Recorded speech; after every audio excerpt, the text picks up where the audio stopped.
Bom, sejam todos muito bem-vindos. Esse daqui é o início da segunda temporada do Direito Carreiras, que, para nossa alegria, se tornou um programa comentado, né, frequentado por um público que, além de fiel, é bastante preparado. E eu quero começar essa nova fase do nosso programa agradecendo justamente para esse público que está nos assistindo nesse momento, que compartilha mensagens muito bacanas com a gente, que são um verdadeiro estímulo para continuar esse projeto, um projeto que a gente considera extremamente interessante, né? Nosso objetivo é justamente levar a mais pessoas o contato com esses grandes nomes do direito, sobretudo para saber um pouquinho mais sobre a sua trajetória, abrir uma janela para aqueles anos em que essas pessoas que nós admiramos hoje ainda estavam começando, né? Então, esse programa é para aquela pessoa que está começando a carreira e olha para esses advogados, magistrados, professores de grandes universidades, e eles ficam se perguntando como é que as coisas foram acontecendo para eles, né? Para abrir essa nova fase do programa, eu quero apresentar o professor Walter Lobato, que é uma das personalidades mais conhecidas no direito tributário nacional, que teve a sua trajetória toda firmada na Vetusta Faculdade de Direito da Universidade Federal de Minas Gerais, como um aluno extremamente premiado, né? Mestrado, doutorado, etc. E hoje que integra os quadros docentes como professor de destaque dessa faculdade. E, além de tudo, é também presidente da ABRADT, né? Um lugar que acaba congregando muitos advogados. E eu quero trazer aqui um traço do professor Walter, que eu nem de longe vou tentar aqui esgotar o seu currículo, mas que o professor Walter, além de uma pessoa extremamente querida, que é um traço muito importante para um advogado que se relaciona, sobretudo, com as pessoas, ele é um grande agregador. Ele agrega nomes ao seu redor e ele acaba dando voz a muitas pessoas. E por isso ele é uma pessoa de extremo destaque hoje entre os quadros jurídicos brasileiros. Então, professor Walter, é uma alegria recebê-lo aqui no Direito Carreiras. E eu queria começar perguntando o momento anterior, ou seja, aquele momento em que você foi levado a escolher o direito. Como é que foi essa escolha do direito? Como é que foi a sua formação, a sua família, a sua criação mesmo, a respeito da sua educação pré-faculdade? Como é que foi essa escolha para ingressar na Faculdade de Direito da Universidade Federal de Minas Gerais? Então, com a palavra, o professor Walter Lobato. Queridos e querida Fabiana, Leonardo, Alexandre, Diego. Diogo, é um prazer enorme estar aqui com vocês, cumprimentar a todos e todas que nos assistem. Eu fico realmente honrado com o convite. Nem acho que sou tanto assim como dizem aí, conhecido, mas eu faço aqui a minha parte. Bom, a verdade, né, a minha fase pré-faculdade, meus pais sempre investiram muito em estudo, sempre entenderam que essa era a melhor herança que eles podiam me deixar, como eu entendo hoje com meus filhos. Mas direito não era a prioridade quando eu fazia lá o meu terceiro ano. A gente é levado a uma decisão muito grave, muito novo, né? Com 16, 17 anos, tem que decidir sobre sua vida, sobre o que você vai ser na vida.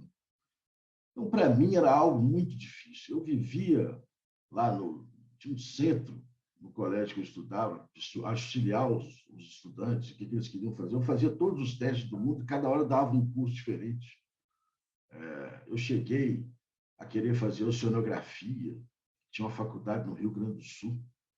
Eu lembro que a única tinha lá o guia do estudante, que era impresso, tinha lá bons pontos, pontos ruins, venta muito na faculdade, que era cheio de árvore para segurar o vento. Quis fazer Unicamp, engenharia. O meu terceiro ano foi em exatas, porque eu achava que eu ia ser um engenheiro. E aí foi chegando ao final do curso, eu fui decidindo que não era bem aquilo, achava que não encaixava.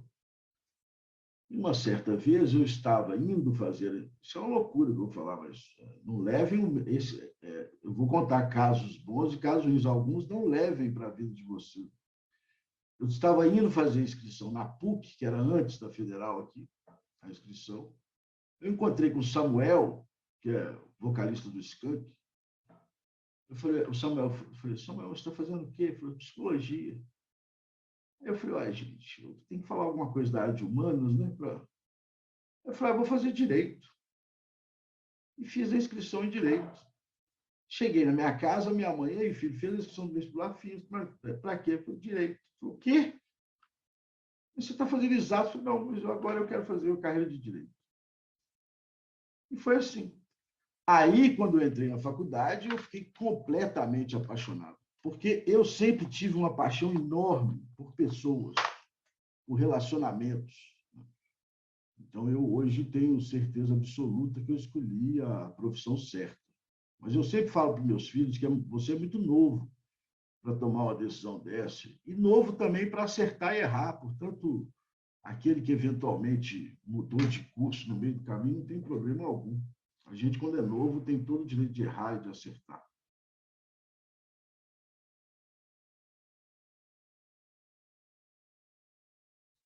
E como é que foi o período da faculdade, professor? Foi marcado por estágios, estudos, iniciação científica? Como que foi a trajetória ao longo da graduação? Então, naquela época, a faculdade não dava tantas oportunidades de estudo como se dá hoje, né? Claro que tinha oportunidades, mas hoje eu considero, especialmente as universidades, muito vivas, né? Você sempre tem grupos de estudo sobre qualquer tema, você tem projetos de iniciação científica, você tem a possibilidade de escrever artigos, que antigamente isso era muito difícil ter acesso, né? Os meios de comunicação eram muito mais restritos. Mas eu sempre procurei aproveitar o máximo da faculdade. Eu sempre entendi a missão, principalmente numa universidade pública, né, de que ali a gente estava tendo a oportunidade da vida. Então, eu sempre estudei muito. E eu tinha algo que é muito comum nas universidades americanas, por exemplo, e até europeias, e no Brasil isso acaba sendo pouco utilizado, que eu acho um erro. Eu fazia leituras prévias às aulas. Então, toda vez que tinha um tema da aula, eu tinha mania de ler sobre aquilo. Isso me ajudava demais. Isso, o aluno não faz ideia, o tanto que ajuda ele. Porque o grau de compreensão da aula do professor é muito maior. Então, eu sempre li muito sobre as aulas que eu teria. Eu sempre tive essa mania, boa mania, de estudar previamente. Isso ainda tinha mais uma coisa boa, que no final da aula eu fazia uma pergunta difícil para o professor. E aí o professor me achava o máximo, né? Fazia, esse menino fazendo umas perguntas difíceis, esse menino é bom de serviço. Então, ainda tem essa vantagem, você se mostra ao professor. Então, eu sempre gostei muito de estudar. A faculdade, eu passei a faculdade estudando, fiz todas as monitorias possíveis e imagináveis, que esse era um grande acesso à época, né? Fazia monitoria, às vezes eu era monitor de mais de uma matéria. Fiz estágio muito cedo, a partir do Você momento que se pode, permitiu o estágio. desculpa te interromper, mas quais as Claro. matérias que você foi monitor, para citar alguns exemplos? Fui monitor de direito do trabalho, que era a minha paixão na faculdade. Fui monitor de penal, de processo civil e fiz um trabalho de iniciação científica de penal. Eu gostava de tudo.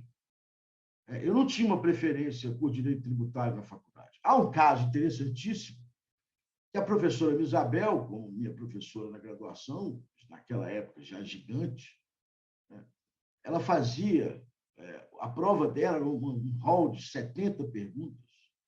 Ela ia de cadeira em cadeira dizendo quais as perguntas você responderia. Lembro direitinho dela passando nas fileiras. E aí, ao ver uma prova minha, tinha ido muito bem, ela falou, eu gostei muito da sua prova, você quer ser pesquisador do CNPq, de direito tributário? Eu falei, professora, eu gosto de direito do trabalho, não gosto muito de direito tributário.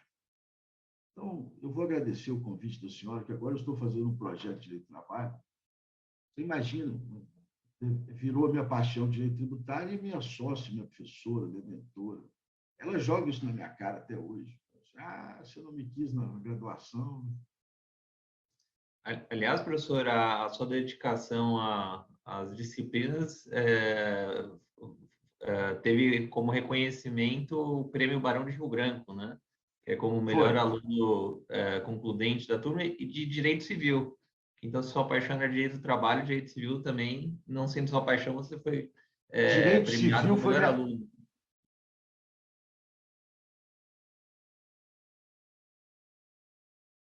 Diego, Direito Civil foi minha grande paixão ao longo da faculdade de estudo.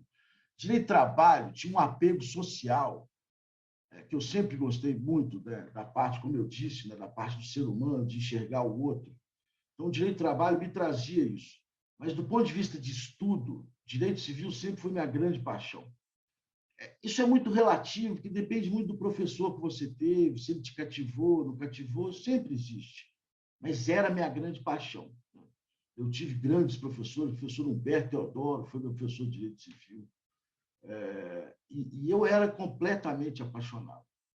Quando vem a formatura, a colação de grau, Barão Rio Branco não é revelado, só é revelado no momento da formatura. Divulgam-se 10 indicadas, eram 8 mulheres, era um colega meu e eu, e na hora se divulga o resultado. Você não fica sabendo antes. Faça um currículo quando você está entre os 10, entrega lá, tal. Como eu tinha uma participação grande na faculdade, né, uma vida ativa, era um bom currículo. E aí, quando eu ganhei o prêmio Direito Civil, eu imaginei, do Rio Branco não tem a menor chance, né, porque já estão dando um prêmio aqui, não iam dar 2. E aí anunciam o Rio Branco, foi uma emoção fora do normal. Eu queria ter voltar no tempo para comemorar mais, mas eu fiquei tão emocionado na hora que eu fiquei até meio bobo ao receber. E, para mim, foi algo muito significativo, porque eu sempre fui um sujeito... eu vou contar agora, pode parecer, eu juro que é verdade. Eu sempre fui um sujeito muito tímido, muito fechado na faculdade. Inclusive perante a minha família. Então, ninguém sabia se eu estava indo bem ou estava indo mal na faculdade, porque eu não falava. E eu perdi minha mãe durante a graduação. Morreu de câncer, tratamento longo, foi um período terrível.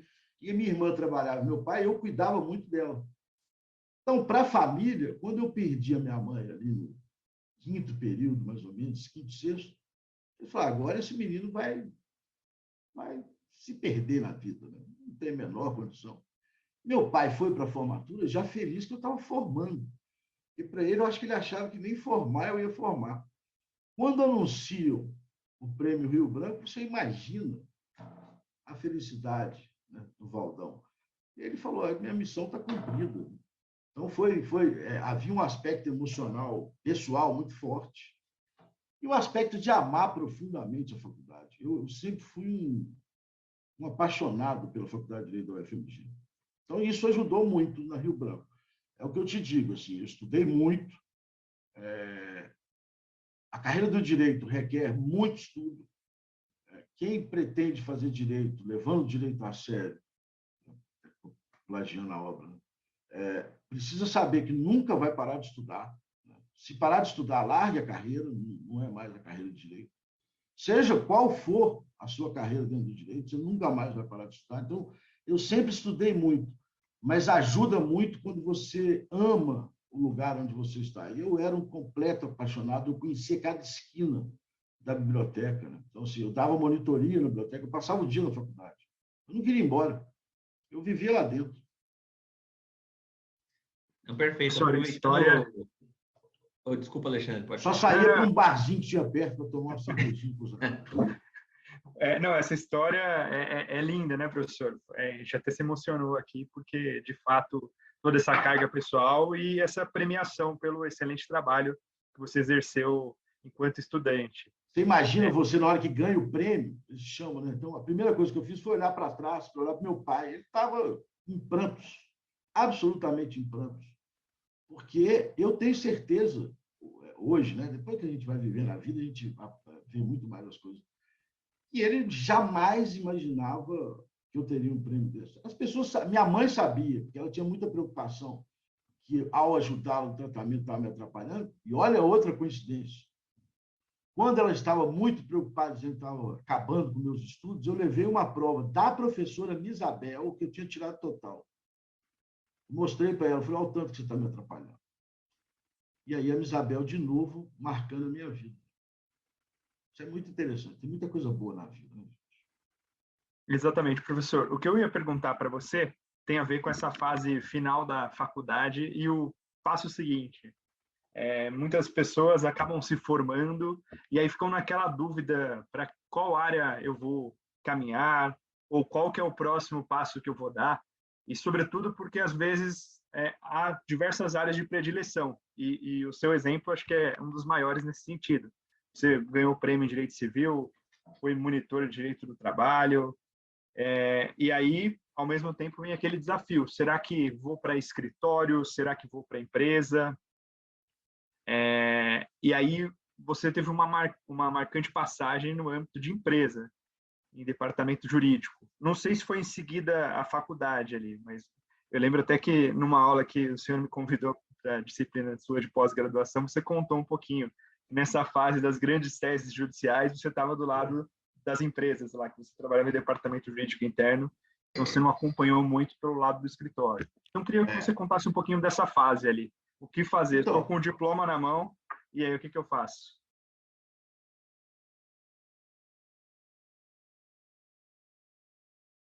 Eu fiz estágio em escritórios, né?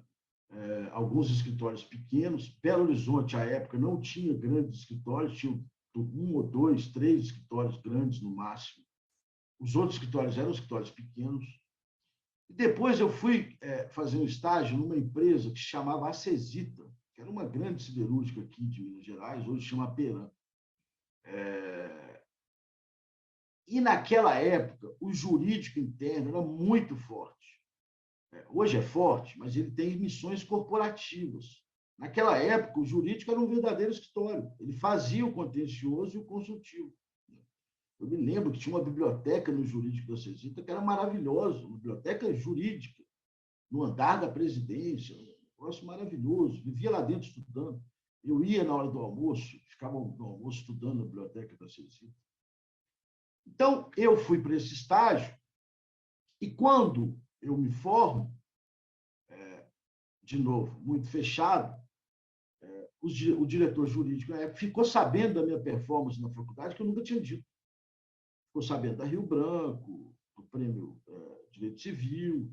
Eu fui elencado para outros mais 3 prêmios, só que eu não fiz as provas, que tinha que fazer uma prova para esses prêmios de domínios, de matérias. E aí ele ficou sabendo da performance, me ofereceu uma vaga de advogado. E aí eu entrei na Cesita como advogado, mas tinha sido estagiário por um ano e meio. Mas era um outro jurídico. Era como se fosse um escritório grande. Nova coincidência. Fui parar na sala, exatamente na sala, onde o professor Sacha havia sido advogado interno da Cesita.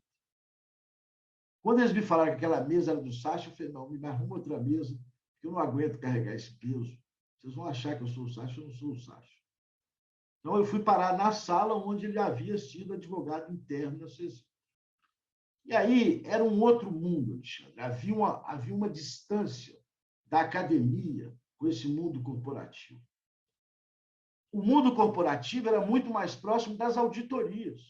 Os meus grandes amigos dessa época eram da Big Four, eram das Big Four. Price, Arthur Anderson, que era uma auditoria espetacular. Se ele falava que era da Arthur Anderson, já tinha medo de conversar com ele. Ele falava, sabe muito mais que eu. Price, Arthur Anderson, Ernest, era com esse pessoal que a gente convivia no dia a dia. Na academia, a gente ia aos seminários e aos congressos e enxergava os professores de longe. Não havia essa... Hoje há, né, essa proximidade tão grande com a academia, com o contábil, lembrando aí do seu belíssimo trabalho, com o contábil.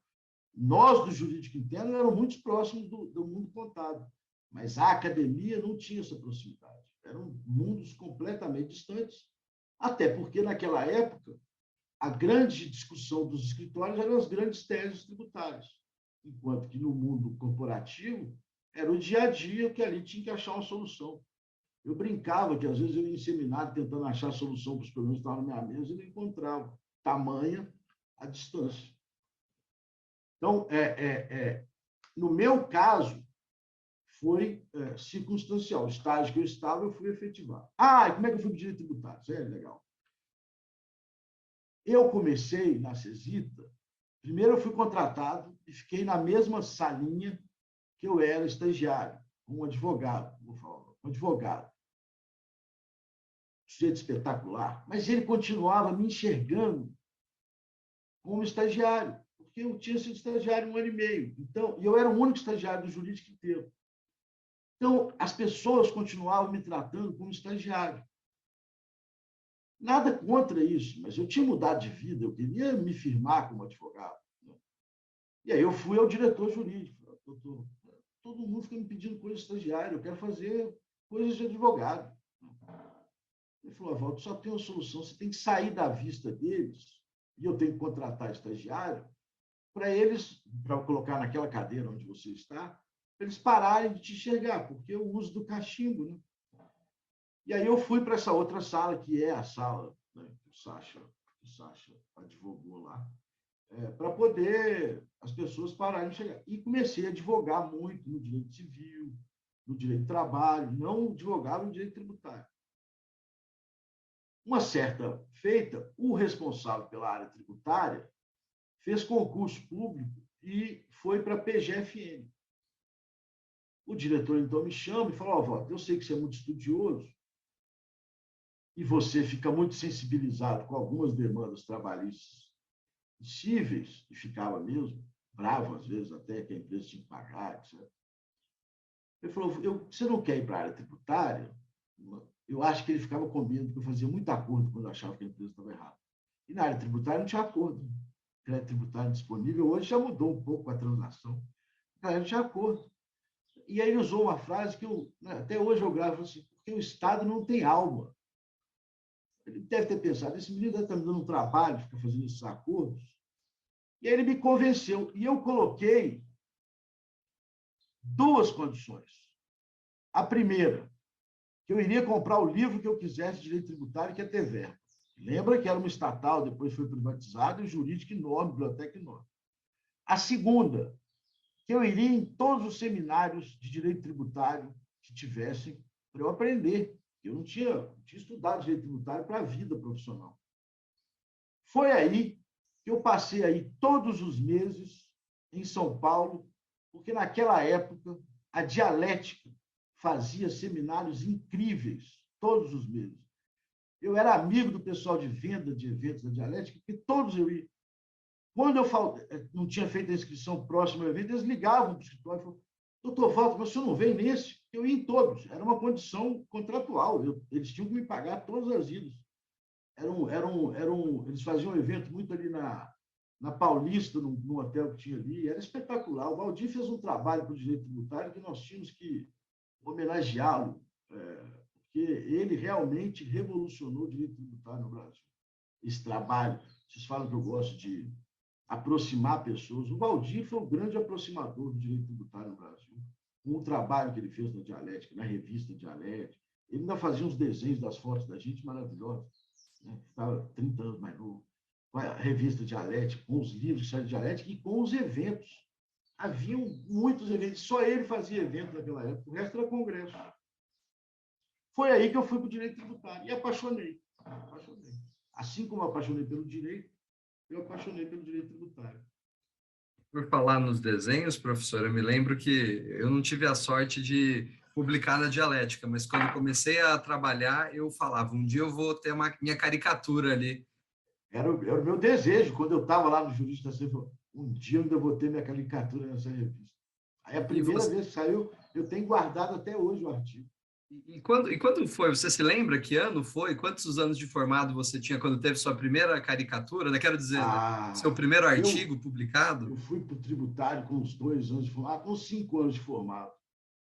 Quando eles me pediram a foto 3x4, foi uma emoção. Eu falei, nossa, eu vou sair da Dialética. Ali eu falei, agora minha carreira decolou.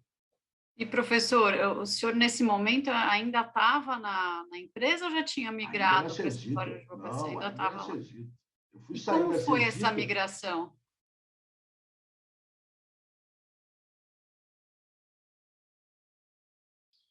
isso é até importante das pessoas, né, ouvirem. Eu fiz uma opção, quando eu entrei na Cesita, como advogado, no primeiro dia de trabalho, eu fui ver o que era o meu trabalho.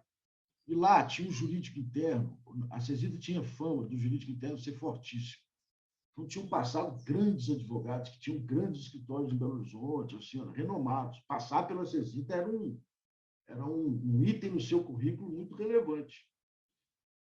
E lá tinham, na minha época, advogados de uma experiência absurda, 20 anos de formado, 15 anos de formado, aqueles caras que conheciam tudo do direito da empresa.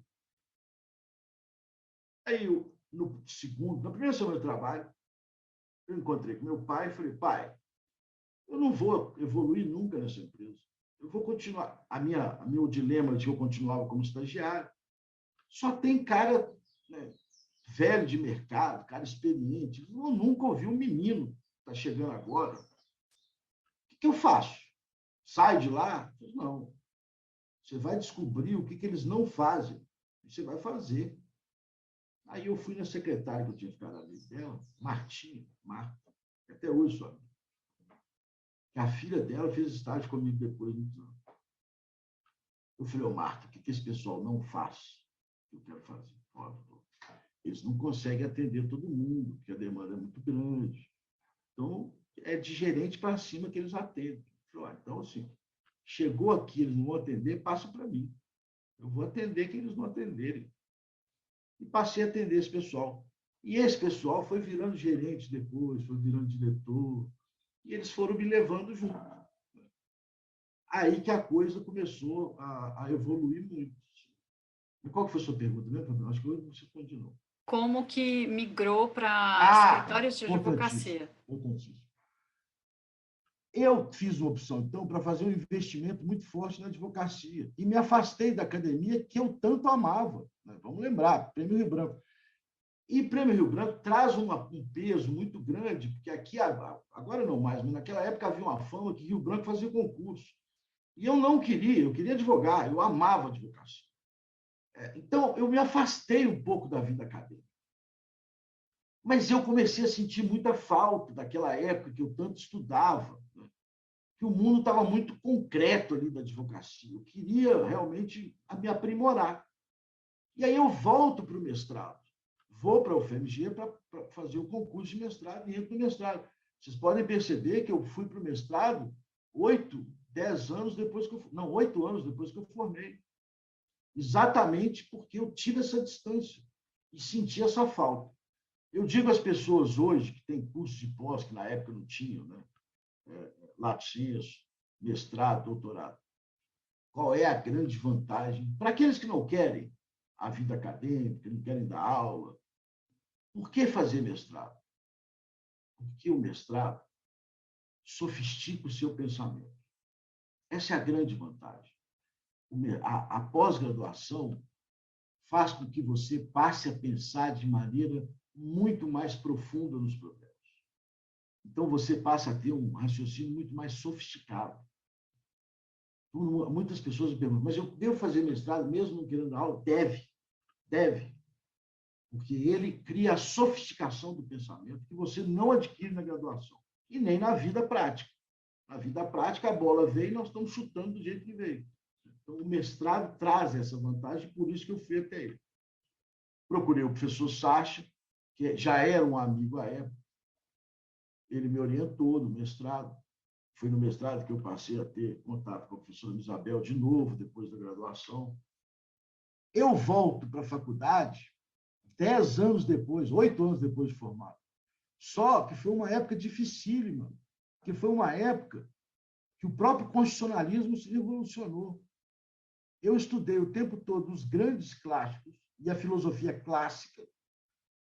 Logo depois que eu formei, porque eu formei em 93, as universidades passaram a estudar o novo constitucionalismo, a nova teoria da argumentação. Eu só vi Kelsen na faculdade.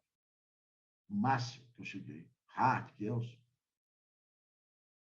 Aí a Isabel falou, Walter, você precisa dar uma revolucionária na sua cabeça. Então, a primeira matéria que você vai fazer é uma matéria de constitucional com um professor daqui, que hoje não está mais aqui, está na UNB. Professor brilhante, genial.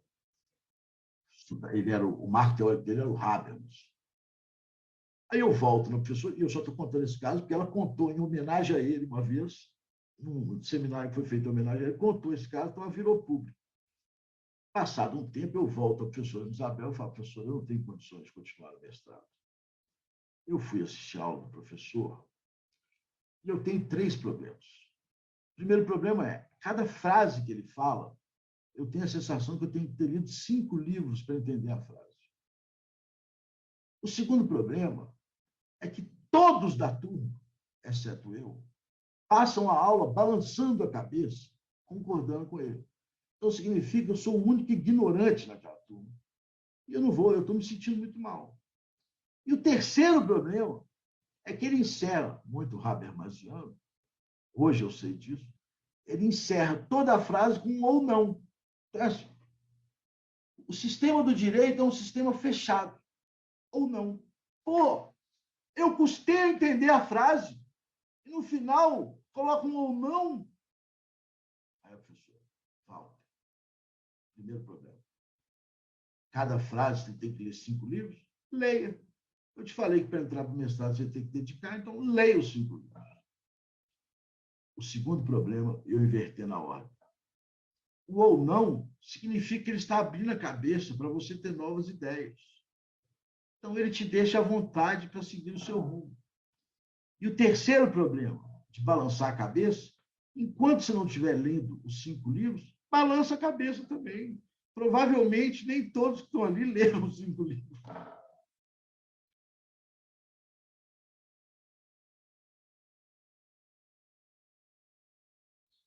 E aí, essa história é meio longa. Aí, quando eu estou acabando o mestrado, faltava, sei lá, um mês para a defesa, já tinha depositado. Liga a secretária do professor Sacha, Conceição, fala, Walter, o professor quer uma reunião com você. Bem, olá. Já tinha ido muitas vezes no escritório. Onde é o nosso escritório hoje, só que do outro lado, pequenininho, cheio de espelho, a sala de reunião. Aí sentei lá para a reunião, entra o Eduardo Maneiro na sala, e o Igor. Senta e começa a bater papo. Então, só batendo papo, o professor deve estar atrasado. Eu conhecia eles da época que eu buscava aparecer e tal. Eu também montei um fundo de pensão na época da CESITA, a CEPREV, ajudei a montar, foi uma experiência incrível. E eles eram muito advogados de fundos de pensão, então a gente tinha um contato com a vida profissional. Bateu papo e tal. Daqui a pouco entra a professora Isabel e senta. Eu falei, gente, isso aqui é muito sério. Aconteceu alguma coisa na minha dissertação, eles devem estar achando que eu copiei de alguém, não é possível, é grave. Esse povo todo nessa sala, era uma reunião com o professor Sacha, achei que era para dizer o que eu ia expor lá na defesa. Aquilo começou a me dar uma angústia. Não, é algo seríssimo. Entra o professor Sacha, de óculos escuros. Falou, Bato, desculpa o atraso, eu não posso ficar muito tempo, porque eu tenho um médico, mas nós estamos aqui te convidando para vir para o escritório. Eu já estou aqui, o que vocês querem? Não, é para você vir para cá, para advogar com a gente. Imagina o meu susto, né? Eu achando que eu ia tomar bomba no mestrado, sou convidado para integrar os quadros do Sacha Calmon e Isabel Beres. Foi assim. Foi exatamente assim que eu saio da CESITA e do jurídico, que depois foi terceirizado, mas continuou sendo departamento, para ir para o escritório. Quantos anos de CESITA, professor? Se contar o estágio, eu fiquei de 97, mais ou menos, uns 15 anos. E quando que entra no Sacha? 2004, final de 2004. 2004. Mas isso já tendo concluído o mestrado. Que aí eu falei, vamos concluir a banca, não faz sentido agora. Aí depois que eu entrei.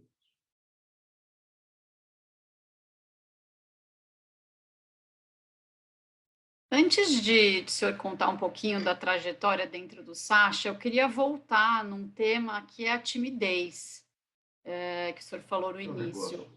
Como que perdeu a timidez? Foi na vida acadêmica que contribuiu? Foi na CESITA, nos seminários da dialética? Tudo isso junto? Como que é Não. perder a timidez para quem é uma pessoa tão fechada, como o senhor descreveu que era na infância? E Seminário da mesmo já na vida dialética, adulta? eu só era conhecido da área comercial da dialética, eu fazia inscrição, eu ficava lá atrás, fechadinho, estudando. Eu sempre fui muito fechado. Não tenho a menor dúvida que foi a sala de aula. Hoje eu conto para meus filhos que eu era tímido, eles não acreditam, mas eu era muito tímido. Eu morria de vergonha. A primeira vez que eu fui fechar uma negociação para a CESI de São Paulo, uma empresa que eu tinha comprado, o diretor-presidente falou, Walter, vai lá para você fechar o contrato, mas cuidado, pode ter imprensa, se tiver imprensa, fala isso. Eu fui passando mal daqui a São Paulo, eu falei assim, mas nossa, chega um repórter na minha frente, se eu fizer qualquer pergunta, eu vou desmaiar. Eu tinha pavor de falar. Pavor. Minha primeira sustentação, minha primeira audiência, eu botava a mesa a mão debaixo da mesa para o juiz não ver que eu estava tremendo. Durante esse período da timidez, eu sempre fingi muito bem. Então, agora, perder a timidez foi com a sala de aula. Foi dando aula. Dar aula, para mim, foi a grande revolução da minha vida. Se eu pensar assim na vida pessoal, o que te revolucionou foi a sala de aula, foram os alunos. Eu passei a ter um pensamento muito mais revolucionário mesmo. Eu passei a entender muito mais as pessoas. E eu perdi completamente, agora completamente, a timidez, mas foi a sala de aula. Mas como entrar na sala de aula com timidez? As primeiras aulas são com muito frio na barriga. Muito, muito frio. Até hoje eu sinto frio, mas naquela época era frio assim. Era assim, você tem. Quando você tem problemas de timidez, travamento, você tem que se preparar melhor, né? Você tem que ser mais organizado, você tem que fazer um plano de aula. E eu sempre fui muito extrovertido com os meus amigos, com as pessoas do meu convívio, e muito tímido com o mundo lá fora. Então, eu visualizava, eu escolhi um aluno com a cara. Isso é uma dica, hein? Eu escolhi um aluno com a cara mais simpática e ficava olhando para ele a aula inteira. Coitado, né? Eu fico pensando, o sujeito que eu escolhi, ele não podia nem dormir. Eu passava a aula olhando para ele no começo. Até hoje eu faço isso um pouco. Incrível. Palestra, aula. Eu identifico na plateia assim, quem está prestando mais atenção e fico olhando para eles, para desviar o foco. Mas até hoje eu tenho reais problemas, assim, eu fico nervoso.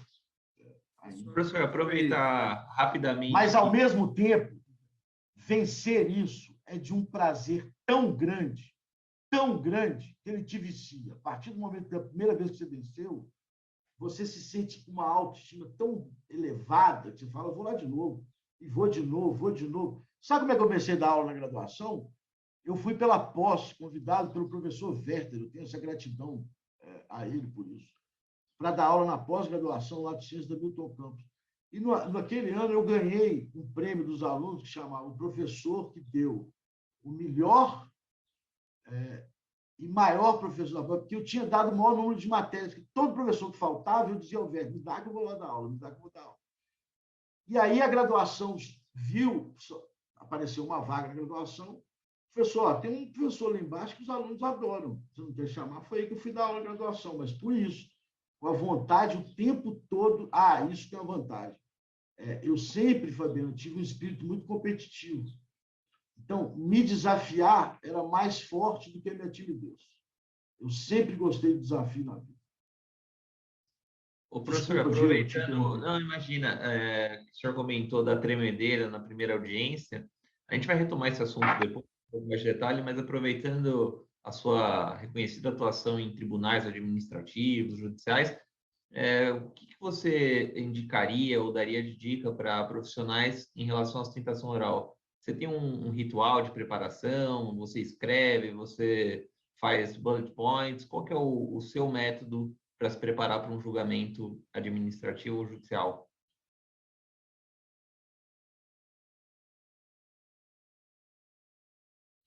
Então, são dois pontos. O primeiro ponto é a minha advocacia. Eu tenho o privilégio de poder ficar só na área tributária, né?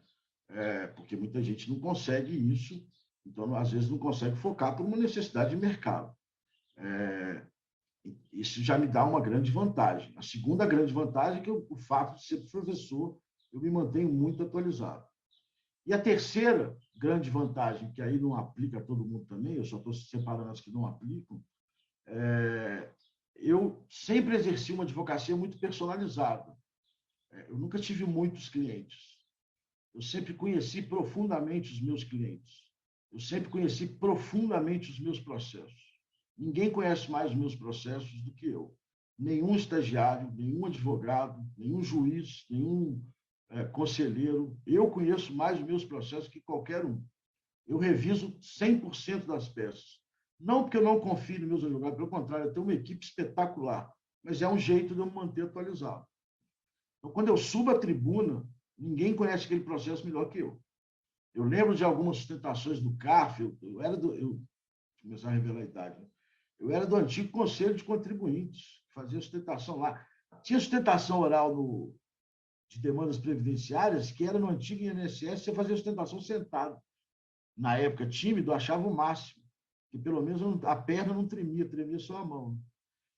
Então, eu sempre conheci profundamente os meus casos.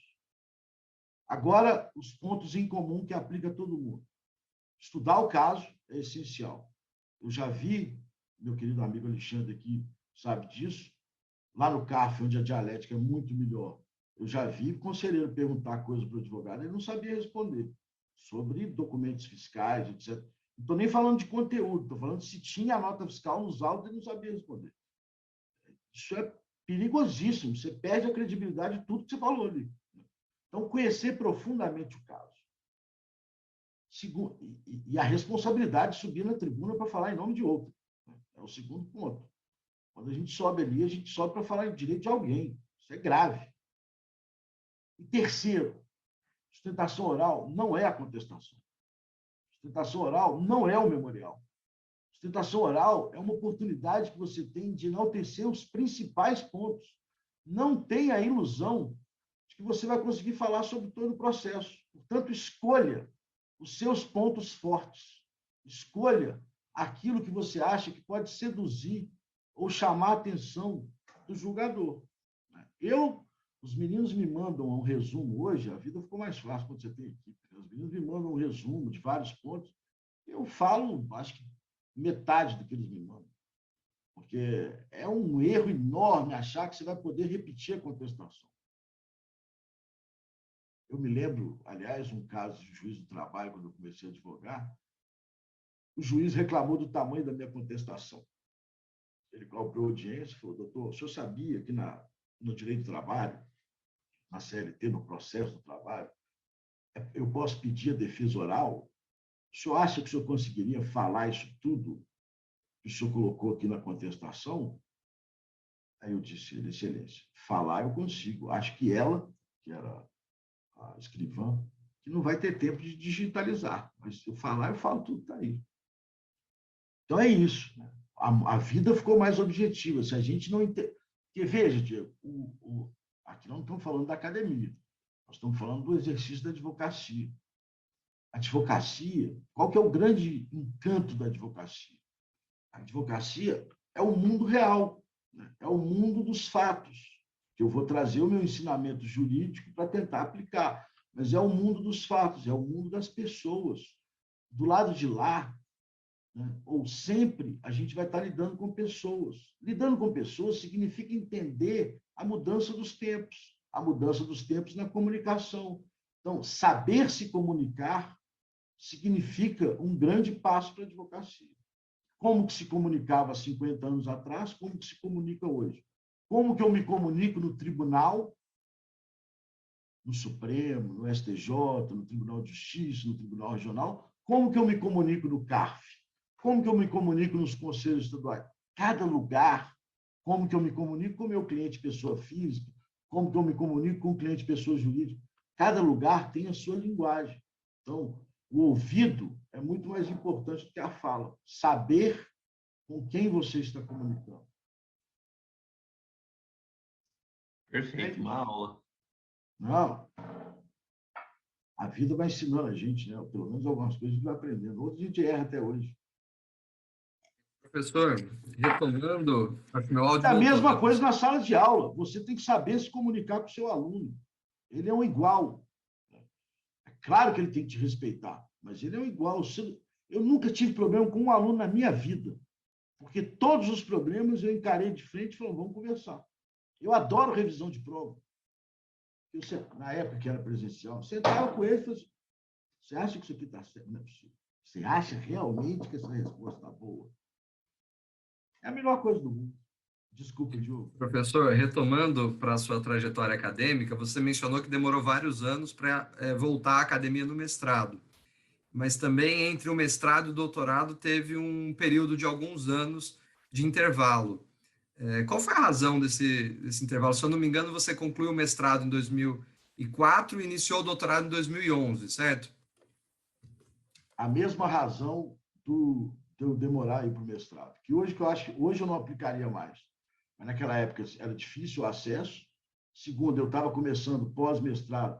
Pós-graduação, um grande desafio na vida. Pós-mestrado, um novo desafio, que era o escritório do Sacha da Isabel.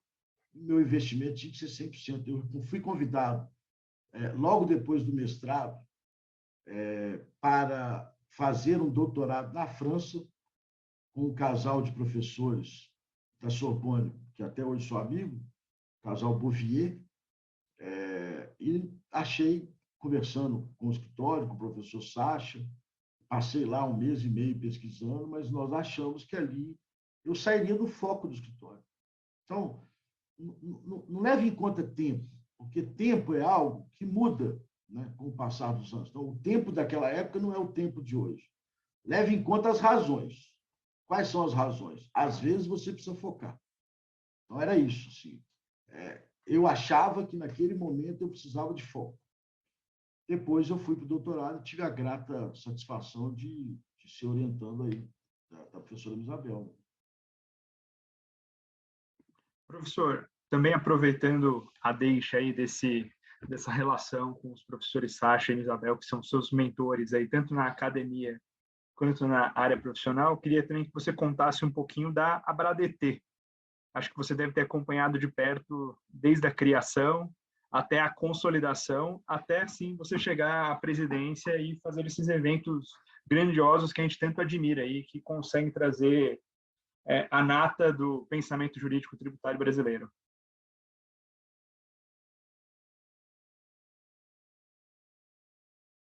Eu sempre acompanhei a Abradt. Quando eu era, vou revelar, eu acho que eu nunca falei isso, quando eu era associado, ainda no jurídico interno da CESITA, uma vez a Abradt fez um encontro de professores.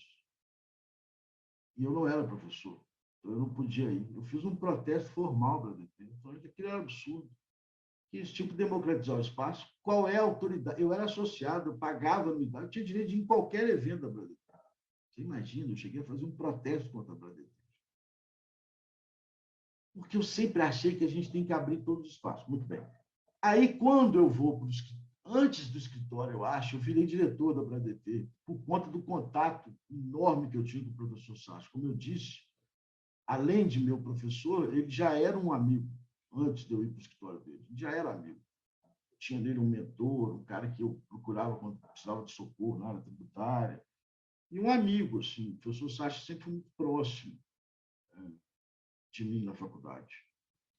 E aí, eu entrei como diretor e essa minha inquietação de querer realizar, de fazer, desde que o momento que eu virei diretor, eu já começava a mexer, fazer as coisas, fazer eventos, etc. Depois disso, eu virei diretor com a professora Isabel também, ajudei ela muito em eventos. Aí eu passei a ser vice-presidente do Eduardo Maneira, quando ele foi presidente. Também é outro que deixava eu realizar todos os projetos que eu tinha na cabeça. E aí, ao sair do Eduardo, eu assumi a presidência numa parte tampão, né? Depois fui reeleito. A Abradt hoje para mim, um projeto de muita alegria, porque lá eu encontrei o que eu sempre gostei, que era o estudo, e reunir pessoas, reunir ideias, democratizar ideias. Eu sempre tive a convicção de que, com todo respeito às religiões, porque também sou, o direito não pode ser uma religião de você só ouvir aquele dogma que você estabeleceu. Tem que ouvir todos os lados. Isso eu sempre pensei assim. Talvez por conta do meu convívio na época de jurídica interna, com auditoria, contabilidade, não sei, com fiscal, eu atendia a fiscalização, eu sempre achei que a gente tinha que ouvir todo mundo para depois tirar as ideias, tirar a sua conclusão. Então, eu sempre sonhei na Bradt ser um grande espaço democrático, um espaço congregando todas as falas, né? Seja de gênero, de raça, de ideias. Tudo isso eu acho que está tudo junto. Então, é uma ideia que eu sempre defendi. Na hora que isso se realiza, porque eu encontrei uma diretoria de amigos que tinham as mesmas ideias, foi a melhor coisa do mundo. Então, assim, a Bradt acaba que eu apareço mais por ser, né, a figura do presidente, mas a diretoria toda é muito alinhada. São grandes amigos. Eu lembro de um congresso, quando acabou, a diretoria foi comemorar, um dos diretores falou assim, eu me sinto, todo congresso da Bradt, eu me sinto como se eu estivesse voltando dos jogos jurídicos. Me sinto aquele moleque lá da graduação e falando que eu já estou com saudade amanhã de vocês. Eu acho que isso retrata um pouco o nosso ambiente. A gente sempre teve o sonho de todo mundo estar na mesa, desde lá de trás. Então, eu sempre chamei para conversa a Receita Federal, tem grandes amigos na Receita Estadual, etc. Porque eu sempre imaginei que o direito é dialético. Por que eu sempre critiquei muito os julgamentos virtuais? Não é porque o advogado tem acesso, é porque falta dialética no julgamento. Se faltar dialética, falta o direito, falta a argumentação. Eu aprendi isso, não foi na academia, eu aprendi isso no meu primeiro caso. Era um sujeito que tinha uma obra, o condomínio dele fez uma obra enorme, sem autorização da Assembleia, ele queria entrar contra a obra. Isso aqui está ganho. Como é que o síndico faz uma obra dessa envergadura sem pedir autorização da Assembleia? Entrei com a ação. Tudo provado, fatos incontroversos.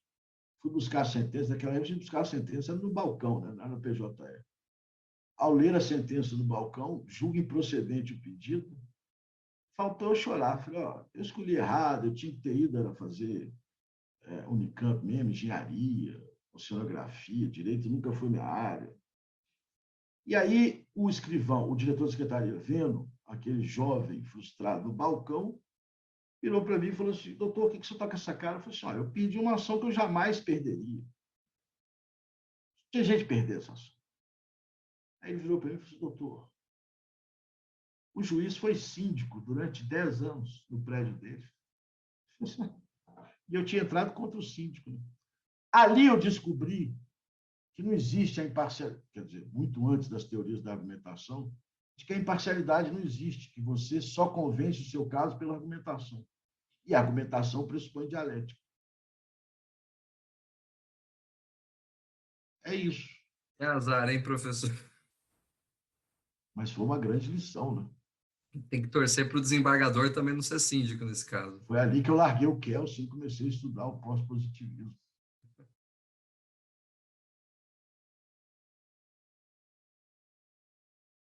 Aliás, professor, a Bradt tem o congresso anual e no congresso anual virou tradição o concurso de teses, né? Acho que, como o senhor comentou sobre estudos, sobre aqueles que gostam de pesquisar, escrever, todo ano tem esse concurso de tese, né? Como que funciona, em poucas palavras, só para aquele que nos acompanha aqui saber da participação? Como eu te disse, quando eu entrei como presidente da Bradt estava muito focada no público dela mais velho, mais profissional, né? Mais master, vamos chamar de velho, Bradt Master. E aí eu criei a Bradt Jovem, né? E junto com a Bradt Jovem eu passei a criar, porque eu achava lindo aqueles congressos com um monte de gente nova, misturado com os masters, né? Porque isso inova a gente também, como eu acho que é um ambiente de sala de aula. Eu quis criar na Bradt um ambiente parecido com a sala de aula.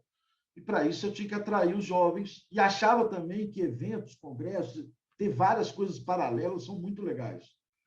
Porque cria o evento fica vivo, né?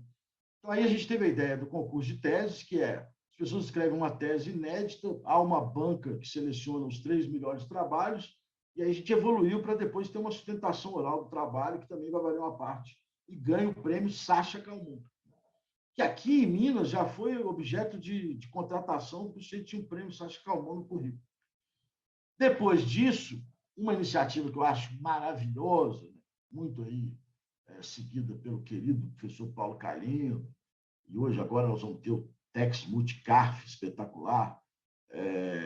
Nós criamos também, eu liguei para ele antes, perguntando se podia, pedindo bênção, e criamos o Tex Multi da ABRADETE, que também são o mesmo módulo, só que acontece durante o congresso, e que aí o orador vencedor ganha o prêmio Isabel 10. Esse é um ponto importante, né? Existe uma frase maravilhosa que diz: eu enxerguei mais longe porque eu estava sobre o ombro de gigantes. Aquele que não reconhece e não homenageia permanentemente os que te ensinaram não merece o sucesso. Eu homenageei o professor Sacha e a professora Isabel 100% do tempo, dei matérias na graduação e na pós-graduação sobre a obra dos dois e continuarei fazendo enquanto eu estiver no direito. Isso não significa concordar com eles em todas as ideias, mas significa dizer que eu só enxerguei mais longe, que eu estava sobre o ombro deles. Professor, o Congresso da ABRADETE é um dos mais elogiados e admirados hoje no Brasil, né? E é um congresso extremamente criativo, inclusive, por congregar mesas voltadas a institutos, etc.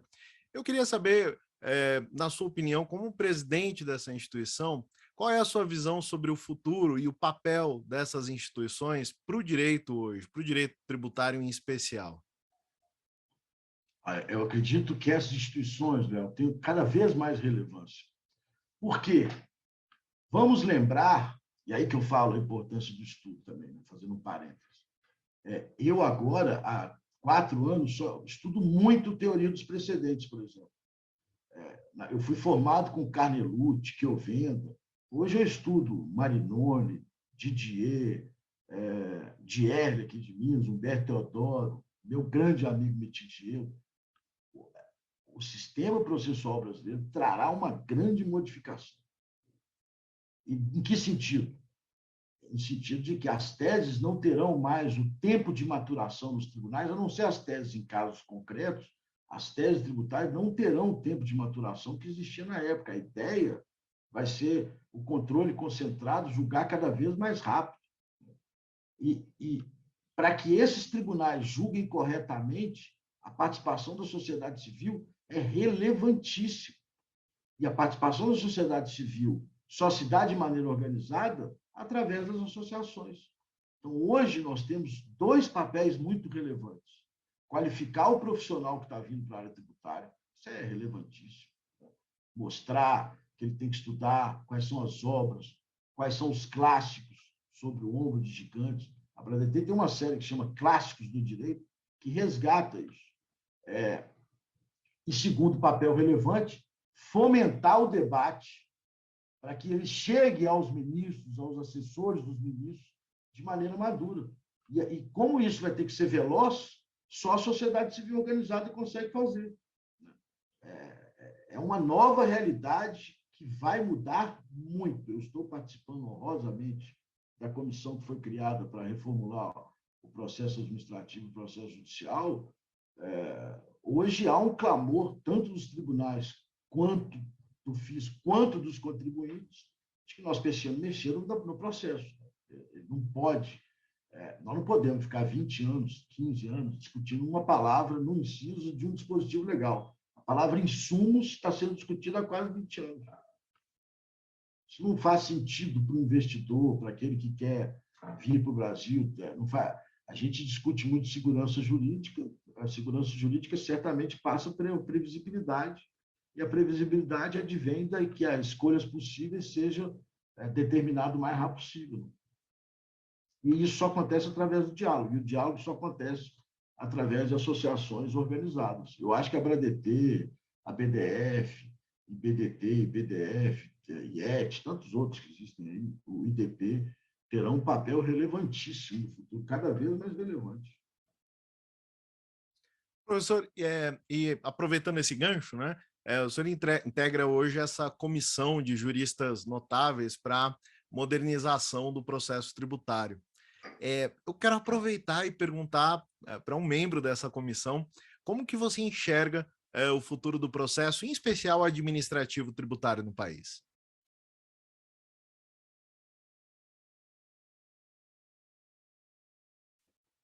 Bom, eu não posso falar enquanto comissão, né, os trabalhos estão começando ainda. Posso dar a minha impressão. Eu brincava com um amigo, dizia assim, olha, eu estou levando para a comissão 29 anos de experiência no contencioso. Eu já passei, certamente, por todos os problemas que o nosso processo administrativo, o nosso processo judicial tem. Todos. Eu acho que você tem dois espaços importantes. Primeiro, o espaço de identificar o que é um erro, que precisa consertar. Ou seja, eventualmente, primeiro, antes do espaço, os limites desse quadro, dessa moldura. Né? Garantia constitucional não se mexe.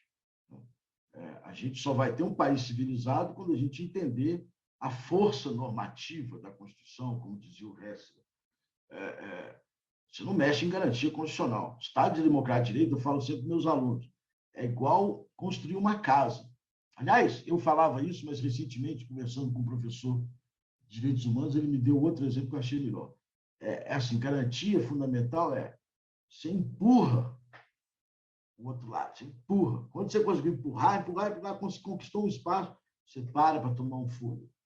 Aí, daqui a pouco, você empurra de novo. E é mais ou menos isso, ou seja, é uma construção permanente. Né? Você não destrói tijolos que foram lá colocados. Então, garantia constitucional não dá nem para conversar. Agora, a partir dessa moldura, você tem que identificar o que é um erro, eventualmente, e consertar. Por exemplo, será que não é um erro movimentar a máquina do judiciário sobre a discussão da prescrição, deixar a execução fiscal lá, como diz um amigo meu, igual um zumbi, para saber se vai encontrar o credor ou não? Será que não é melhor extinguir logo essa execução e dar um prazo para a Fazenda, que se ela encontrar, ela que é juiz de uma nova execução? Tirar do judiciário esse ônus, porque nós estamos, olha que grave, nós da área tributária inviabilizamos o poder judiciário desse país. Imagine quantos cidadãos querem lá o seu direito, em comarcas do interior onde tem vários especializados, e nós atrapalhamos pelo volume. Né? É assustador o que nós fazemos no judiciário parar. Então, identificar os erros e agir nos erros. O outro lado é uma discussão democrática, que não são erros, são escolhas legítimas do legislador, e aí verificar se aquela escolha é uma boa escolha ou se existem alternativas. É por aí que a gente tem que caminhar. Né? E, além disso, tirar da cabeça do advogado tantos fantasmas, ou seja, aplicação subsidiária do Código de Processo Civil na execução fiscal, né? Prazo de embargos. Até hoje me pergunto se o prazo de 30 dias é útil ou não. Pelo amor de Deus, isso não pode estar na nossa pauta mais. Né? Então, isso também é importante a gente evoluir, e é importante, como eu já disse, a nova realidade da teoria dos precedentes. Nós precisamos evoluir. Se alguém me pergunta, um precedente firmado em repetitivo ou repercussão é vinculativo à administração pública? Se eu ler a letra da lei, talvez não. Mas, pelo princípio da moralidade, tem que ser. Quer dizer, o Tribunal Administrativo ele também tem o dever de preservar o erário de um custo de demanda desnecessário. Então, assim, temos que adequar o direito tributário a essa nova realidade. Não é fácil, muitos interesses legítimos de todas as partes, mas esse diálogo maduro tem que acontecer. Como eu disse, para viabilizar a justiça. Eu não posso acreditar, porque, veja, o investidor, e eu sempre lido muito com eles, ele tem uma planilha de Excel na frente dele. Ele coloca lá a possibilidade de receita e ele vem colocando as despesas e os custos. E, no final, ele descobre o percentual de retorno e o tempo de retorno desse capital. E ele vai decidir se ele vai investir ali ou não. O problema no Brasil é que ele não consegue fechar essa planilha. É que eu lembro de um investidor que colocou na planilha que ele teria o direito de crédito do uso e consumo e do ativo mobilizado do ICMS, que era uma promessa da Lei Complementar 87, que até hoje já tivesse 5 leis complementares, que é um instrumento maravilhoso da Constituição, que eu vou estudar no próxima matéria do PPGD, a função da lei complementar não exercida. pelo legislador. Mas quando ele quis aprovar a lei complementar, ele aprovou, adiando o crédito de uso. Esse investidor, uma vez falou, Walter, a minha planilha nunca fechou, porque o crédito nunca veio. É isso. Insumos. Nós precisamos achar uma saída para essa discussão, que é ou dar o crédito financeiro, ou você cria setores, uma discussão setorial. Eu disse isso uma vez na PGFN.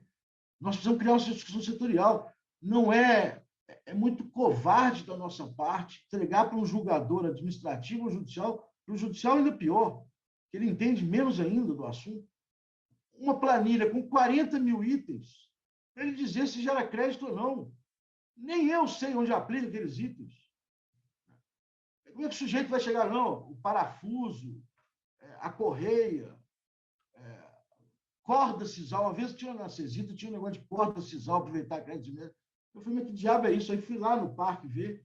Era uma corda que ficava pendurada no produto para quando viesse o calor, a corda queimava e o produto caía. Como é que um julgador vai saber isso, gente? Então, nós precisamos racionalizar um pouco o processo para buscar o mecanismo que ele veio. Ele veio para dar soluções. Ah, mas vai diminuir o número do contencioso, vai acabar o mercado. Claro que não, o mercado nunca acaba.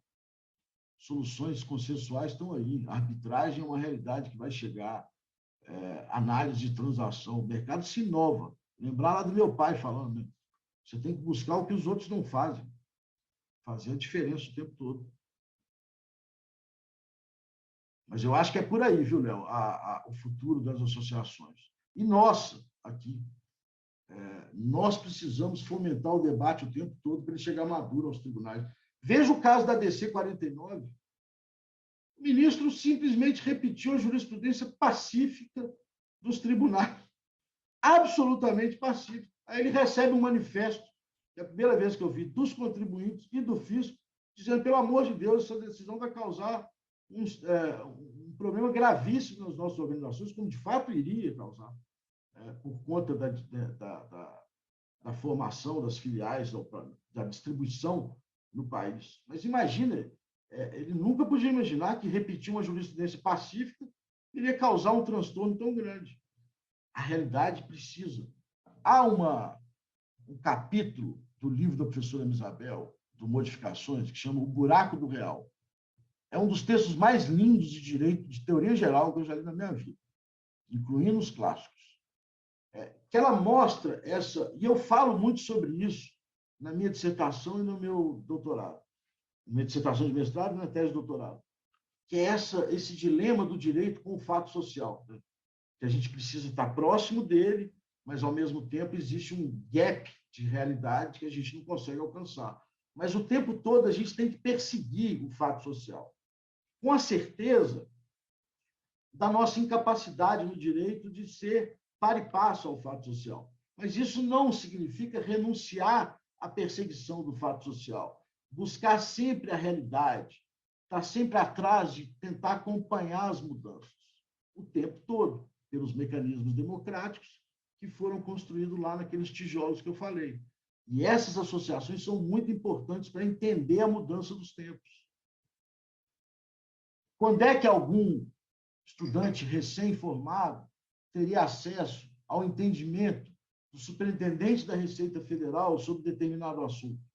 Ao entendimento do Alexandre, lá no CARF, sobre determinado assunto? Ele vai ler o voto, mas ele pode ter o acesso ao Alexandre de maneira muito mais profunda, pelas publicações que a gente fomenta, pelos congressos, pelos seminários. Então, é um acesso que nós temos o dever de dar. E é por isso que eu acho que a Abradt tem que ficar cada vez mais democrática. Agora a gente tem a Abradt Jovem, um grupo de estudo interno. Quanto mais espaço vier me propor, eu vou sempre aprovar. Professor, aproveitando que o senhor comentou sobre estudantes, a gente vai para o último bloco aqui da nossa conversa, que é sobre... Passou rápido. O tempo voa aqui, né? Quando a conversa é boa, a gente nem percebe. Que é um bloco destinado a dicas a jovens estudantes, profissionais que vão ingressar no mercado de trabalho ou que eventualmente pretendem virar a chave aí na carreira. Aliás, curiosamente, acho que é o primeiro entrevistado que se tornou tributarista de prática depois de alguns anos de formado, né?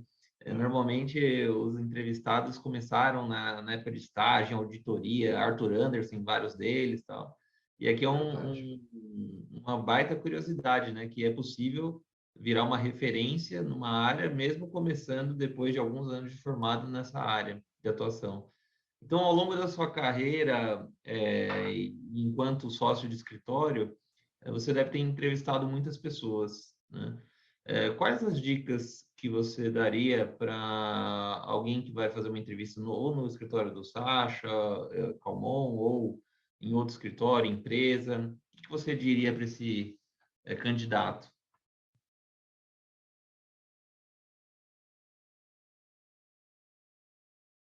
Eu vou te dar a minha impressão. Todas as pessoas contratadas da minha equipe, eu pego o currículo e olho. Eu não tomo a decisão. Primeiro ponto. Por que eu não tomo a decisão? Porque eu não vou lidar com aquela pessoa no dia a dia. Quem tem que decidir é quem vai lidar com aquela pessoa no dia a dia. A empatia é o primeiro ponto de uma relação humana. Eventualmente, podem ser duas grandes pessoas, mas elas podem não bater, né? Podem não se encontrar. E aí não adianta nada eu achar que aquela pessoa vai se dar bem sem que aquele que vai estar no dia a dia com ele tenha essa empatia. Então, eu não decido, mas eu seleciono aqueles possíveis diante da minha experiência, que é muito maior que a deles, em pessoas, em profissionais, em alunos, etc. Então, eu previamente faço uma seleção do que eu acho legal, e aí eles vão tomar a decisão lá, na moldura, dentro das escolhas possíveis. Então, primeiro ponto é empatia, tem que bater. E a pessoa que está indo procurar também, claro que a vida, é como eu sempre digo, assim, eu sou um ser grato, né? Porque a vida me deu o direito de escolher tudo na minha vida. Eu sou grato a cada segundo da minha vida por tudo que ela me deu. Acho que me deu muito mais que eu, inclusive, merecia. Então, para mim é muito fácil falar, porque eu tenho o direito de escolha, né? Mas para aqueles que têm a possibilidade de escolher, escolha também o que tem a empatia. Amar o que você faz, literalmente, é o primeiro segredo de tudo. Eu amei profundamente tudo que eu fiz na vida. Desde o casamento aos meus filhos, ao direito, depois ao direito tributário, ao jurídico interno, à escola, à sala de aula. O dia que você não estiver amando é muito difícil. Eu valorizo muito quem, mesmo não gostando, segue em frente, porque deve ser muito difícil. Deve ser muito sacrificante, e às vezes ele faz isso porque precisa. Então, primeira dica, ele tem que passar amor pelo que ele faz. Se um aluno me passa amor pelo que faz, ele já me ganhou 50% para fazer um estágio ou ser contratado. Eu me lembro de um grande estagiário que eu tive, agora está em jurídico interno, que ele me cercou na escada da Milton Campos, eu não estava na Federal ainda, durante vários anos. Ele falou: eu vou fazer estágio com o senhor. Eu tenho certeza que eu vou fazer. O senhor pode colocar 10 processos de seleção, eu vou participar dos 10. Até o dia que eu falei assim: eu quero esse cara. Esse é o primeiro ponto. Segundo ponto, o currículo tem que se qualificar. É óbvio que o currículo qualificado faz a diferença. Se eu vejo um aluno que participou de grupo de estudo, iniciação científica, escreveu um artigo, seja para onde for, escreveu um artigo, participou de seminário, foi no congresso da Bradt, está na Bradt Jovem, que é um investimento desse tamaninho. 2 contas de boteco devem pagar anuidade. Mas o cara quis deixar de ir no boteco para participar da Bradt Jovem, ele mostrou paixão no primeiro item e interesse no segundo item. O terceiro item é teste para ver a qualificação intelectual. Aí é mais objetivo. Mas aquilo que é escolha, ou seja, aquilo que é subjetivo, passa pela paixão e pela qualificação. Agora, em termos de carreira, nós temos, e às vezes é por isso que a gente fica meio metido à besta, né? Porque nós temos o privilégio de estar num ramo em que ele estuda sobre tudo. O direito estuda sobre tudo. Por isso que às vezes a gente é metido a engenheiro, metido a médico, metido a contador, né? Porque o direito estuda tudo. Então, se você não tiver antenado com a vida e estudando o tempo todo, esquece a carreira de direito. E direito tributário é mais ainda, porque ele estuda a subsunção dos fatos. O sujeito que mexe com o direito tributário, que não souber o mínimo de contabilidade, não vai para frente. não souber o mínimo de direito societário, e lembre aqui dos clássicos, se você perguntar para qualquer advogado societário até hoje qual é o melhor livro de SA, ele vai falar que é do Bulhões. Até hoje. Então, você tem que conhecer direito societário, ele tem que conhecer direito civil, né? Compra e venda, está tudo lá no direito civil. Na minha época ainda tinha o direito comercial, tinha o código comercial, imagina que loucura. Então, na vida, se você não quer estudar, vai escolher outra carreira. Direito não serve para quem não quer se atualizar o tempo todo e para quem não tem amor pelo conhecimento. Gostar. Se me perguntasse que livro... E outra coisa, não estude só direito. Porque senão você fica chato até para conversar. Estude sobre tudo. Sobre a vida. A vida é riquíssima. Eu leio livros e mais livros do que não é direito. Assisto filmes, sou apaixonado por cinema o tempo todo. Professor, aliás, você acabou de entrar na parte das curiosidades pessoais que a gente ia justamente falar agora. Aproveitando a deixa, a gente sempre pede recomendações de livros para os entrevistados que não sejam do mundo jurídico. Quais que o senhor indicaria para aqueles que estão nos assistindo?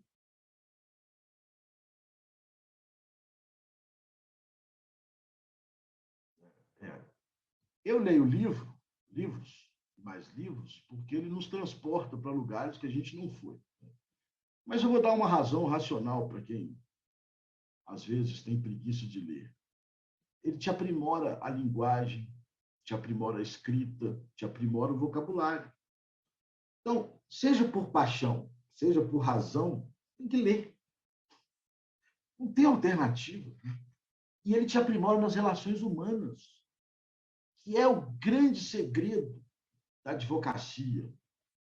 É você se relacionar ao final do tempo. É tudo. Você está lidando com pessoas, como eu disse, saber as linguagens. Então, é difícil eu falar. Eu leio de tudo que você puder imaginar. Recentemente eu reli o Grandes Sertões, que eu tinha lido há muitos e muitos anos, resolvi ler de novo, que aquela linguagem mineira me atrai, que eu fui resolver um problema numa fazenda. Olha como é. Fui resolver um problema numa fazenda que era citado no livro. Aí me deu vontade de ler de novo os Grandes Sertões, li e apaixonei mais do que a primeira vez. Leio muito romance, leio muita biografia. Acho que ela traz de bons autores, ela traz marcos interessantes sobre fatos históricos, né? Além de tudo que aparece na minha frente. Eu recentemente reli também aquele O Profeta, aquele Khalil Gibran, que me veio pequenininho, que traz ensinamentos ótimos sobre a vida. Lá fala uma coisa que é interessantíssima, que os pais, na verdade, são arcos que jogam a flecha dos filhos no mundo. Depois de lançado o arco, lançado a flecha, perdão, você já não tem mais controle. Vem falando de tudo, do amor, do casamento, da vida. É interessantíssimo esse livro, chamou O Profeta. Mas leio também romances. Então, eu sempre começo uns 3, 4 livros ao mesmo tempo, porque 2 eu não engato, 2 ou 3 eu não engato. Começa as 10 primeiras páginas, um pouco de preguiça e tal. Aí, no que eu engato, eu vou embora. Aí deixa aqueles ali guardados para depois ler. E o livro tem que circular, né? Lê ou empresta para alguém que você gosta. E filmes, professor? Filmes, séries? Filme eu sou apaixonado. Eu já assisti, eu desafio quem assistiu mais filme que eu. De novo, eu não guardo o nome, mas eu sou completamente apaixonado. Série, eu tenho um problema compulsivo. Se eu começar a assistir, eu fico varando noite. Aí eu atraso nas provas, leio as dissertações. Mas eu adoro. Mas o filme eu amo de paixão. Eu assisto sempre. Eu assisto pelo menos uns 3 filmes por semana, assim, que eu gosto. De tudo também. Desde romances bobinhos até filmes muito profundos. Eu esqueci o nome do filme que eu mais amo, é um que o... eu não lembro de nome. É um que... Vou dar spoiler do filme, mas o filme é muito antigo. É um que ela vem contando um caso... Que ele conta um caso do passado e termina... Ou ela, agora me fugiu, gente. Como é que chama aquele filme? Sei que termina, era ele contando para ela o caso e ela numa clínica com Alzheimer. Maravilhoso, com o passar do tempo, não. Esqueci. Assisti ontem um filme super legal, bobinho, chama Yesterday. Sujeito que teve um apagão no mundo e ele descobre que ninguém mais sabe quem são os Beatles. Ele começa a plagiar os Beatles. Eu assisti esse, é muito bom esse filme. Isso é leve, né? É isso, sim. Você não tem obrigação de escolher sempre coisas profundas que vão te fazer refletir. Tem um filme que eu vi agora do violino, maravilhoso também. Mas você não tem obrigação de chorar todo o filme, de refletir. O filme também pode ser uma diversão, uma coisa leve. A vida tem que ser leve. Então, eu assisto de tudo, Diego. Tudo. Como bom mineiro, você gosta de um torresmo, de comida mineira, cachaçinha? Qual é o seu hobby aí, culinário, gastronômico? Você sabe que uma vez eu promovi aqui em Belo Horizonte, promovi não, incitei amigos a promover. Eu peguei um livro que eu estou lendo agora que chama Os Segredos que Guardamos. Lara Prescott, é espetacular. Mas esse dói. Você vai abrindo as caixinhas. Não tem livro que dói. Se o livro doer, lê depois quando você estiver melhor. Tem livro que dói. Eu, uma vez, promovi uma festa aqui. Promovi não, citei meus amigos a promoverem. Aliás, tem um outro livro também que eu estou lendo, peraí. É de uma autora espetacular. Ela foi vencedora do romance vencedor do National Book Critics, essa aqui. Esse livro é muito legal, estou lendo agora também. Americana, ela é... Eu esqueci a nacionalidade dela, gente. Mas esse livro é muito legal, estou adorando. Chimamanda Ngozi Adichie, da Companhia das Letras. Muito bom. Muito, muito bom. Eu acho que ela é nigeriana. Enfim, eu promovi uma festa aqui uma vez, que chamava Made in Minas, que era o mapa de Minas no meio da Savassi, com cada região de Minas na sua cultura e na sua comida. Porque Minas, para mim, faça um desconto pelo amor que eu tenho ao meu estado. É como se fosse a França para a Europa. Porque a riqueza de Minas é algo impressionante. E a diversidade. Você sabe que um presidente da República eleito nunca ganhou sem ganhar em Minas. Aquele que perdeu em Minas não foi eleito. Aí não é porque Minas é um grande colégio eleitoral, é porque ele representa muito essa diversidade maravilhosa e, ao mesmo tempo, louca que existe no Brasil. Né? Basta ver que você vai para uma região de Minas aqui, você não torce para nenhum time mineiro, torce para time paulista. Você vai para outra e torce só para time carioca. E cada região dessa tem uma cultura e uma comida diferente. Então, eu sou completamente apaixonado por esse estado. Mineiro, além de ser um grande conciliador, é um grande cozinheiro. Professor, aproveitando também ainda nesse âmbito dos hobbies, né?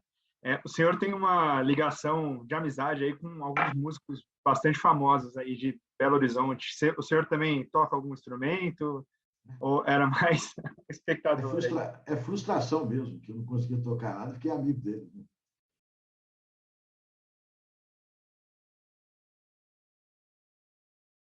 Eu não toco nada. Aliás, eu brinquei outro dia, eu queria tanto ter um talento assim, igual esse povo tem, eu não tenho nenhum. Tocar piano.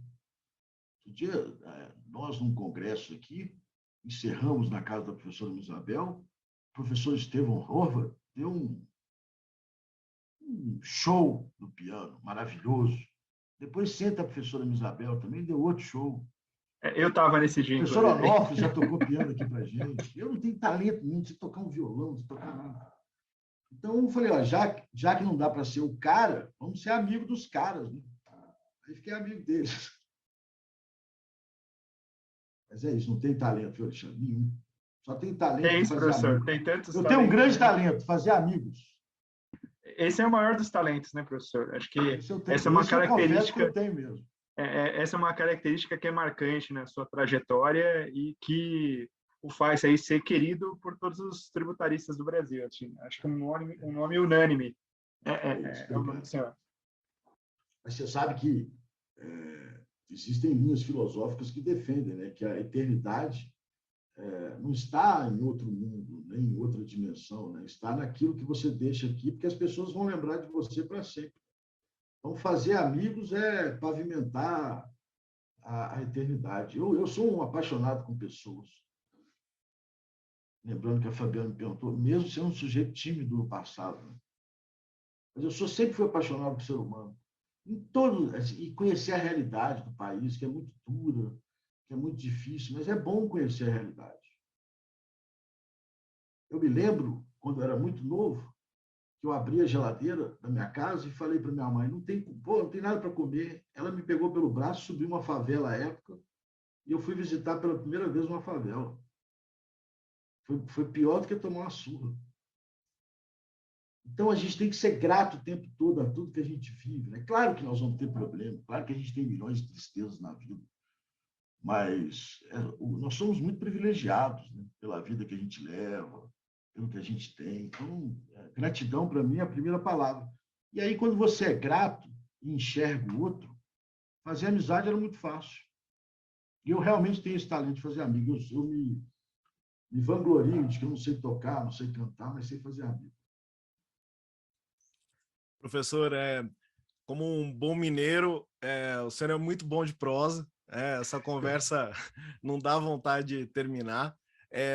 Tem uma frase do Guimarães Rosa, eu não sei de qual livro eu não sei se é do Grande Sertão, né? Ele diz assim, mestre não é quem sempre ensina, mas quem de repente aprende. E um professor como você forma muitos mestres, né? Porque ajuda a aprender com leveza, com bom humor. Aqui não foi diferente essa conversa, né? Para encerrar, eu queria que você deixasse uma mensagem para o pessoal que está assistindo a gente, para o pessoal jovem, né? Que está escolhendo a carreira agora, escolhendo os caminhos, a trajetória deles, o que eles devem fazer para chegar num estágio como o seu, de uma pessoa realizada pessoal e profissionalmente.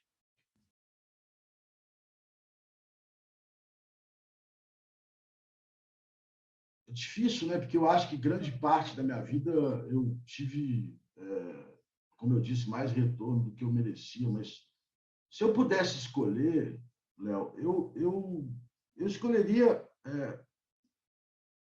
aquilo que eu aprendi com os meus pais e com os meus mestres. Assim. O primeiro ponto, enxergar sempre o outro. Isso não significa concordar com o outro, não significa discordar do outro, mas enxergar o outro. Assim, isso primeiro, eu diria, uma prioridade do ser humano. A gente precisa enxergar sobre o binóculo do outro. O que ele está pensando sobre aquele assunto, qual é a perspectiva, qual é a expectativa. Né? Você planilhar expectativas é a coisa mais importante da vida para não se frustrar ou não frustrar o outro. É assim que eu ajo. Eu falo com os meus alunos e falo com meus filhos que eu trato os dois absolutamente igual. O que eu falo para meus alunos é o que eu falo para meus filhos. Porque eu acho que na vida você tem que enxergar o outro e tratar eles de maneira absolutamente igual. O mesmo respeito que eu exijo dos meus filhos, eu exijo dos meus alunos. Mas o mesmo diálogo que eu tenho com os meus filhos, eu tenho com os meus alunos. Então, enxergar o outro, tratar igual, é o primeiro passo de tudo na vida, de qualquer profissão. O segundo passo é, como eu disse, amar. Amar profundamente o que você faz. Se você não tiver a opção de amar, porque muita gente não tem essa opção, busque dentro daquilo algo que você goste. É possível. Você, mesmo não se simpatizando tanto com o que você faz, mas tendo que fazer por uma necessidade, encontrar pontos que você faz a diferença. Né? E fazer a diferença não tem quem não apaixone. Quando você descobre que faz a diferença, eu desafio alguém a dizer que não se apaixonou por aquilo. Né? E aí eu lembro daquela lição do meu pai, quando eu estava lá no jurídico da CESITA, que eu não sabia o que fazer. Ele falou, faz o que eles não fazem. Né? Que é exatamente isso. Faça diferente, faça aquilo que você vai conseguir um retorno bacana das pessoas. E isso é apaixonante. Então, mesmo quem não é apaixonado a priori pelo que faz, pode buscar paixões dentro do que faz. E o terceiro, diante dessa olhar o outro e da paixão, é estar se preparando, estar preparado o tempo todo para atender a expectativa do outro. É o que eu sempre procuro fazer. Ou seja, quando eu vou conversar com um aluno de graduação, quando eu vou participar de uma banca de TCC, aquilo pode ter sido a minha milésima banca, mas para aquele aluno é o momento mais importante da vida dele profissional até aquele momento. Quando eu vou para uma banca de mestrado, o TCC já não é importante, mas aquele momento do mestrado é o mais importante para aquele aluno. Então, assim, é saber o olhar do outro, é estudar o tempo todo, é se atualizar o tempo todo, é saber fazer a diferença e, por fim, nunca esquecer suas raízes, né? As raízes pessoais do que você aprendeu com seus pais e as raízes dos seus mestres, né? Eu aprendi muito com os meus mestres, eu aprendi muito com o Sacha, aprendi muito com a Isabel, eu aprendi muito com o professor Humberto Ávila, com o professor Paulo, com o professor Heleno, que para mim foi um grande mestre de tudo que eu aprendi dele, com o professor Scarfe. A primeira vez que eu vi o professor Chueiro falar na sala de aula, eu falei, eu quero ter essa paixão, né? Porque ele é um apaixonado pela sala de aula. Então, eu sempre enxergo, quando eu falo enxergar o outro, não é enxergar o outro só aquele que eventualmente está num momento ainda menor que o seu, se é que é possível falar isso, mas enxergar o outro maior também, olhar para ele e falar, pô, esse cara aqui é o exemplo do que eu quero. Então, eu vou olhar para ele, ver o que é bom dele e vou seguir. Então, enxergar o outro significa aprender o tempo todo. Eu acho que é isso, assim, amor, dedicação e um olhar para a humanidade. A partir daí, a gente consegue, eu não sei se consegue tudo, mas consegue ter uma vida bem legal. É o melhor encerramento possível, né? Nossa, muito bom. Muito bom. Excelente mensagem. Muito muito humilde, professor. O senhor é muito humilde. Nada. Acabou? Acabou. Mas passou tão rápido, tinha tantos casos para contar. Voou, né? Voou. Mas quando a conversa é boa, igual o Diego falou. Adorei. Próximo a gente Mas faz em Minas, lá na Savassi, no Combinadíssimo. na segunda edição da Made in Minas, professor. Você convida a gente e já com Não, prazer. eu tinha uns amigos que mexiam com chefe de cozinha, e um dia eu defendi essa ideia, tinha tomado uma garrafa de vinho. E aí, depois de um mês, assim, aparece o projeto, eles me mandando, você é o padrinho disso aqui. Eu falei assim, eu? Mas quando é que eu falei sobre esse assunto? Eu falei, eu tinha bebido vinho demais. Mas isso que eu falei é verdade, gente. A vida é muito melhor ser encarada assim. Mas isso a gente só descobre quando a gente está mais velho. Esse é que é o grande sacanagem de tudo. Estava conversando com meu filho ontem. Eu falei, filho, deixa eu te falar. Se eu pudesse voltar, 90% dos acontecimentos que me deixaram triste, com raiva, eram evitáveis. 10% não é evitável, né? A morte de um pai, de uma mãe, uma doença. Isso não é evitável, você não consegue evitar. Mas 90% você evita. Mas você só descobre isso com 50 anos. Isso é que é a grande sacanagem. Que aí já passou. Mas ainda tem mais um tempo pela frente. Tem uns que nem descobrem isso. Ó, eu esqueci de contar um cara. Esse cara é maravilhoso. Acho que foi o Alexandre que falou das teses. A primeira reunião como advogado, no jurídico que eu fui, foi numa reunião com a ministra Dorothea Werneck. Alto, bem. Falou, Walter, você vai lá explicar para a Dorothea a ação que nós entramos do fim social, porque a CESITA era estatal naquela época. Me senti super orgulhoso, né? Fui na melhor loja de Belo Horizonte, comprei uma gravata nova. Falei, cara, vou arrebentar. O cara já começou a vida falando com o ministro. Se que começa a vida do João falando com a ministra, o céu é o limite. Pô, minha vida está feita. Na reunião, eu sentei lá, todo metido a besta. Comecei a falar. Eu devo ter falado, sei lá, 40 segundos, um minuto. Ela interrompe e me deu o maior esculacho que você puder imaginar. Como é que um filho entra com uma ação contra o pai? Isso é um absurdo. O diretor jurídico tinha que estar aqui e voltei. Quando eu voltei, todos os advogados jurídicos estavam rindo de mim. Todo mundo sabia que ela ia xingar porque o estatal entrou com ação contra a União. Naquela época, como eu disse, era tudo muito próximo. O estatal entrou, foi logo depois da ditadura, o estatal entrou com ação contra a União E aí ele falou, eu não ouvi expor da ministra, mandaram um recém-formado. Aí eu aprendi o seguinte, não necessariamente uma reunião importante pode ser importante para a sua vida.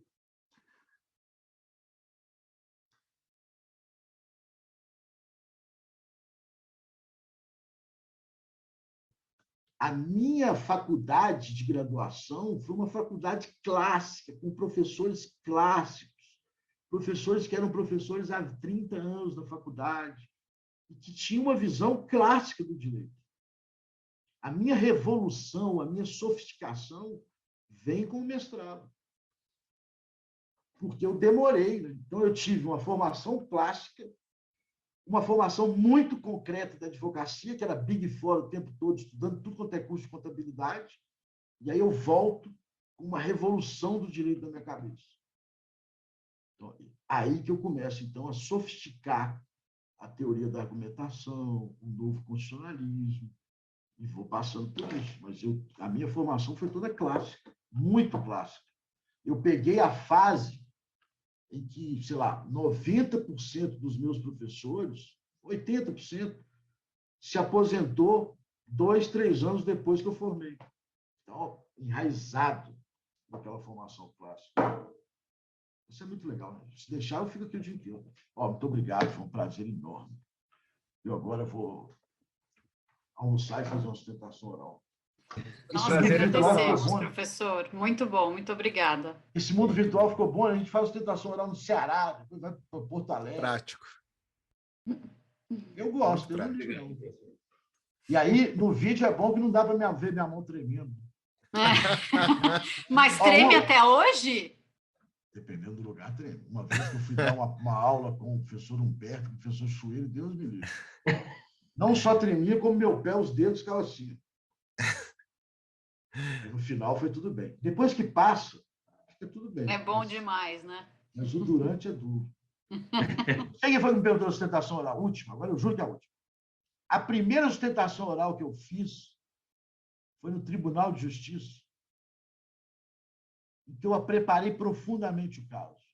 O primeiro advogado que subiu na tribuna, não vou falar o nome dele, tem um advogado conhecidíssimo aqui em Minas, já morreu, mas a família ainda está na advocacia.